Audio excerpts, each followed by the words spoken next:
Welcome, everyone, to another Prevail Compliance Corner. I am Orly Burlov. And I am Noel Vestal.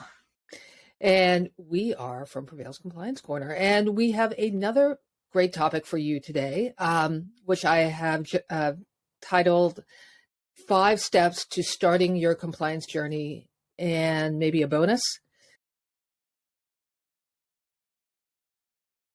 And if you hear any meowing in the background, I think that's my cat, who is very insistent on being heard in today's discussion.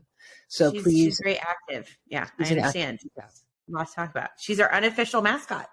There you go. We needed one. We did. So today's discussion on 5 steps to starting your compliance program is really based on a conversation that Noel has been having over and over again with many of our prospects who call in and want to get 15 minutes with Noel. And so I'll hand the baton over to you, Noel. So maybe you can just frame it a little bit more precisely. Sure. So just like you said, I have a lot of, and it's not even just prospects, it's also current customers that we have too, who will have these compliance calls with me and just say, okay, now what? What do I do? Now what? Literally, I get now what, which is that I'm like, okay, well, what do you mean now what? Right. And the response is, well, I have, in like the customer case, I have Prevail. Okay. What else do I need to do? And then I have people on prospect calls who go, I don't understand anything about compliance.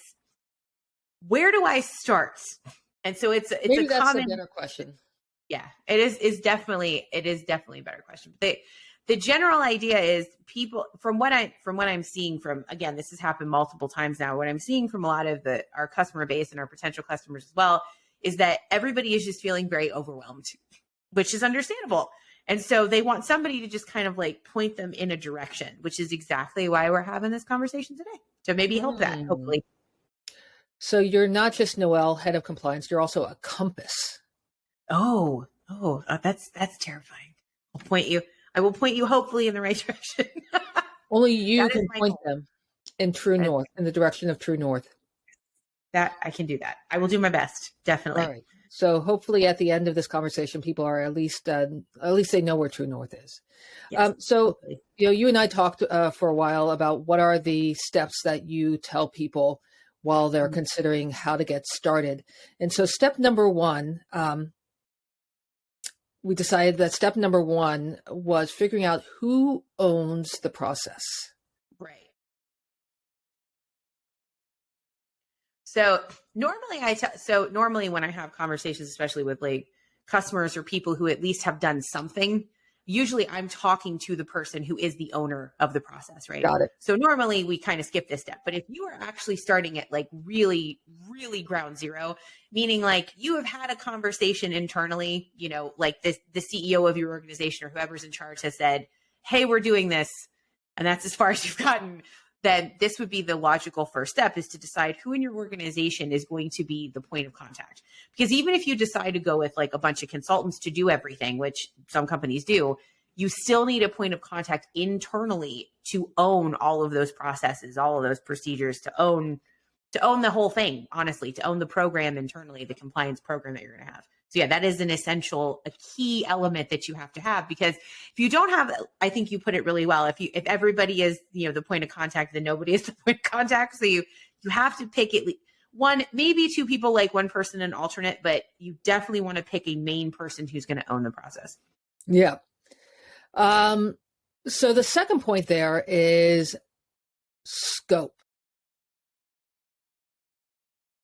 So we figured out who owns the process. Now you have to figure out, all right, where do we house CUI in our organization? Yep, exactly. So you have to, and not only where is it, but how does it come in? Are you getting CUI sent to you from government contact personnel? Are you getting CUI sent to you from a subcontractor, or you're the subcontractor and the prime sends it to you? Is it coming in via email? Is it coming in via DoD Safe? There's a multitude of different ways you could get that information ingested into your organization. And also, it's the ingress egress idea. You want to scope that out. Okay, well, where is the CUI, right? In this millions of places it might be. And then also figure out, okay, well, could we scope it down. The idea is to scope down. I have had multiple conversations with people when I'm like, well, where do you think you have CUI? Oh, we have it everywhere.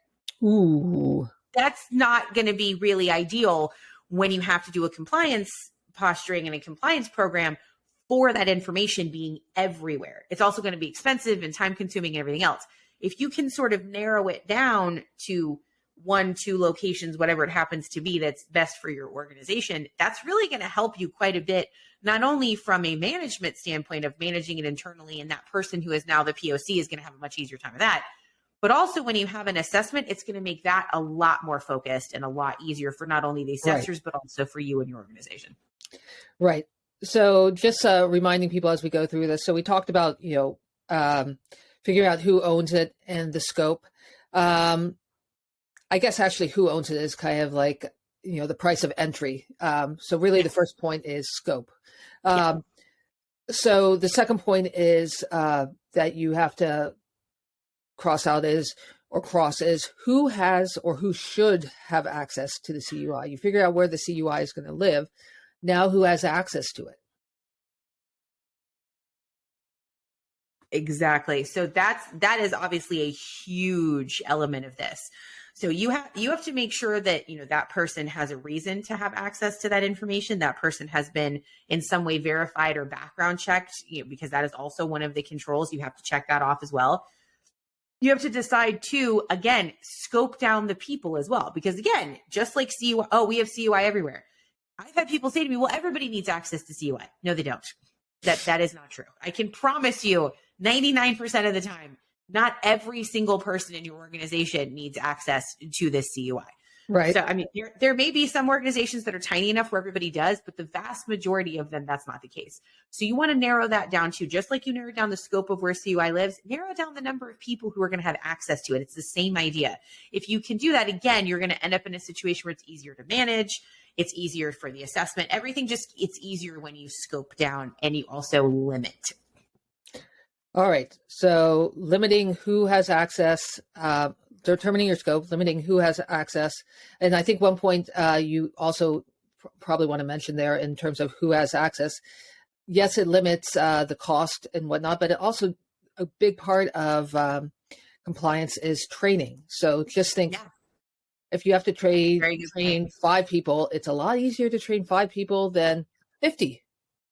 Imagine how many schedules you have to coordinate. Exactly. Yeah, exactly. Or 1,000 or 100 or whatever it is. Exactly. You're absolutely right. If you are going to have to do those the trainings and the policy agreements and the reviews of things, there's so many different elements. You're absolutely right that you have the trickle down effect is massive, because those people are going to have all of those different controls applied to them as they apply to individuals accessing CUI.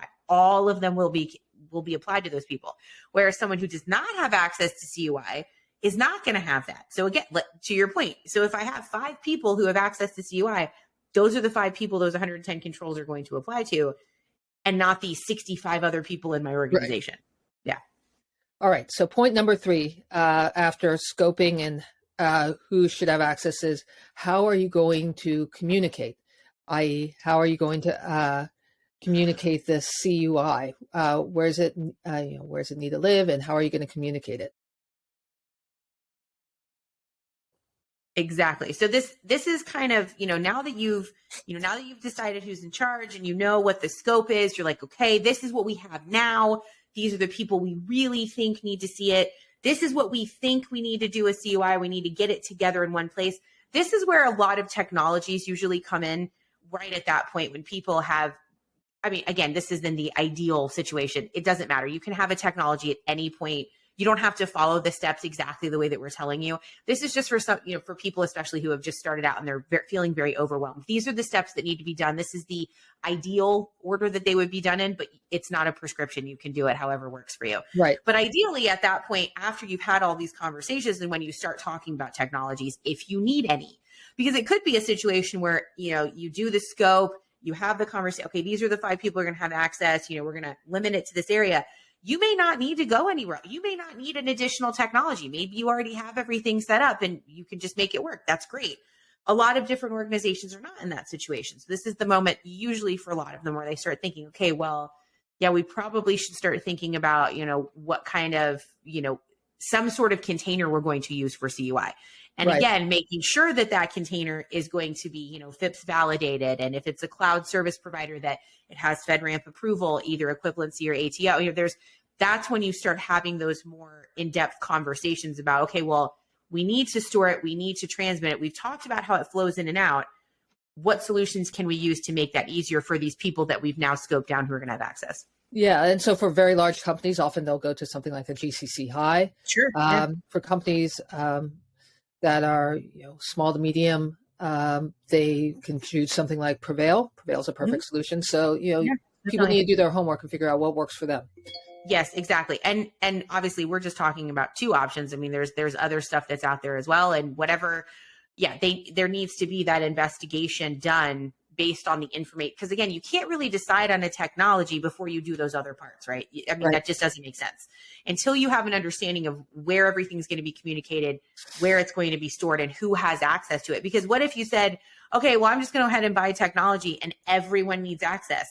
That's going to cost you a ton of money. Again, that's why you want to do all your scoping first, ideally, again, and have that conversation about technologies to solve the remaining problems on those ends. All right. So we're going down the list here. We have documentation. That's the next one on our list. So, Definitely. An important step in getting started on your compliance journey, and kind of really leading you throughout your compliance journey. I mean, this is the big one. It's documentation. We put this at the end, but it is perhaps one of the most important steps in this whole journey, because I would agree. It takes Definitely. time, a lot of time. So much time. And I will tell you that I would debatably say that documentation is truly I say this all the time to customers, it is going to be the biggest beast. Most likely, I'd say for, again, 99% of companies, it's going to be the hardest thing. It's going to be the most time consuming thing. It is a lot of work, and it's not just even the system security plan, although that is huge, but you also have to have all those coordinating procedures set up, all those business processes, all those technology processes, everything. All of that needs to be set up and then trained to all of your individuals who need to be trained, like we talked about. And then also it has to be documented somewhere that, okay, yes, this is what we're doing. This is who we're training. This is, there's just the list goes on and on and on. So you can fall down a rabbit hole in documentation for sure. I definitely have in my life. So documentation is huge. Again, you could start documenting before you did a scoping, but you're likely going to be in a situation where you're wasting your time because you're going to double effort unnecessarily. Because if you do a scoping after let's say you do a huge part of your documentation, then you scope everything down and realize, oh yeah, we don't actually need everyone in the company to do this. Well, then you're going to have to go back to all that documentation and reword it, rewrite it. Everything else has to be redone. Same thing with okay, if you have users, okay, we're going to have 150 users, but now we're going to have 5. Again, you got to go back and do all the updates. So same thing with having the conversation about okay, where is everything going to live? How are you going to make a network diagram, which has to be in an SSP, right? How are you going to do that if you have no idea where your CUI is actually going to be stored? If you decide that you're going to store CUI, over here, and then, you document it, right? You're like, okay, it's going to be over here. But then you start actually having the real conversation and realize, no, it actually needs to be over there. Again, you have to go back through and it's a lot of extra work. The documentation stuff is enough work on its own. Making that work twice just doesn't seem like the most wise plan, in my opinion. But, maybe some people want to do it that way. I mean, that's fine. Whatever. Do you recommend when people ask you about documentation to start with a template? I mean, we have templates, but what do you tell people to do? What I usually tell people to do is, if you can find a template that is going to be useful. Because there are tons of templates out there. Oh my God, there's just an endless number of templates out there, quite frankly. And a lot of those templates are really good. And some of them are not, just really not. Or and there are also varying levels of information in those templates. So a lot of times you have to kind of take multiple templates and sort of, cobble them together to get what works best for your organization. So my recommendation is if you can find a really well-developed template that's going to help you kind of walk through what you need to do for those controls, then that's fantastic. If you can't and you want to start it from scratch, you absolutely can. I think it's it's some companies, especially like really small ones, that might just be easier for them to do that. I don't know, but I personally am a fan of not recreating the wheel if I don't have to, but definitely do your research on the templates. Do not just take the first template that you find on Google, right? Because that, I promise you, will probably not be one that you need. You want to look at things like, for example, the NIST template. NIST has a template for 800-171 for SSPs. That is a great resource. There's a bunch of others. I think Carnegie Mellon has one as well. But like the NIST one is the one I always recommend if somebody wants a template that is outside of like the templates that we have. That is that is written by the people who wrote the controls, right? So that would be what I suggest starting at. But again, it's still very daunting and it's hard to understand. It's not like there's explanations for anything in those. It's just very bare bones. All right. So I think we kind of get a little bit of the sense of the challenge of documentation. I think we have one last, and this is maybe like a bonus step, and that's, just consider your timeline. Yes. And maybe that goes with when you figure out who is in charge, you figure out the timeline. But why don't you take that one? Yeah, and I would say that's a very good way and you could even do it in the pre, in the actual decision that you make before, when you sit down and with your management team or your executive management team and they say, hey, we're going to do compliance now. That might be where that conversation happens as well. So it could be at that point, it could be at when you decide who's going to be in charge, but definitely you want to do it kind of in the beginning in those conversations, either one of those. There needs to be a conversation of what is our timeline and do we have any kind of budget? You may not know at that point, which is fine. But if you want to say, well, hey, we don't have any money to do this and we have to do it in 95 days or whatever. Okay, somebody who's in charge should probably be like, that's probably not good. We should readjust that. Because there are some people out there who genuinely believe that they can do this compliance stuff in a matter of like days or weeks. And that's just not that's not really achievable. No, it's just not achievable. Again, even if you got a consultant to do literally everything, it would still take months and months, right? So that's something that you want to definitely have a conversation about. Is it something that we need to do in the next year? Is it something we need to do in the next 2 years? Is it something we need to do in 9 months? Like, what is the timeline? Also, what is the reason for that timeline? Is the reason for that timeline because you know that you should be doing it anyway, which is a perfectly good reason for that timeline, by the way? Or is it, I'm a subcontractor and we have a prime who is insisting that this gets done by, August or whatever, right? So you want to definitely make sure that everybody is aware. Everybody who needs to know that should have that in their minds as they're talking through things, because again, everything kind of trickles down from there. The scoping. Okay, well, we need to scope it down. Okay, great. We've got this much time. And like, what technologies can we implement and how fast can we do it and how much money will they cost? That kind of thing. So that really needs to be either at the point where you have the conversation with the person who gets assigned to this, or it happens before that in that very, very, very first conversation of, hey, I think we're going to do compliance now. But definitely needs to be in one of those two conversations for sure before you start doing anything. Definitely. Right. Good point. Mm-hmm.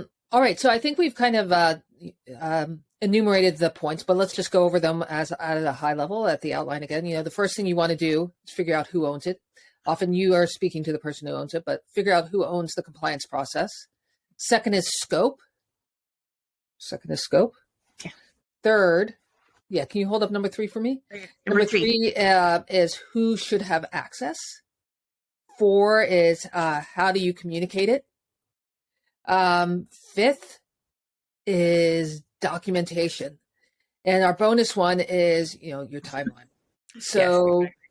I hope this helps people kind of understand that question. And, hopefully when you get this question again, Noel, you can tell them, I just did a video on this. You should listen to it. You could go watch this wonderful compliance corner. Yes, absolutely. Definitely. I hope that it definitely helps some people feel a little bit less overwhelmed about it. At least there's a plan. All right. Well, thank you everyone for joining. Hope you enjoyed this session. And if you have any ideas or topics you'd like to hear us cover, let us know. Put a note in the comments below. Thank you. And we'll talk to you soon. Bye.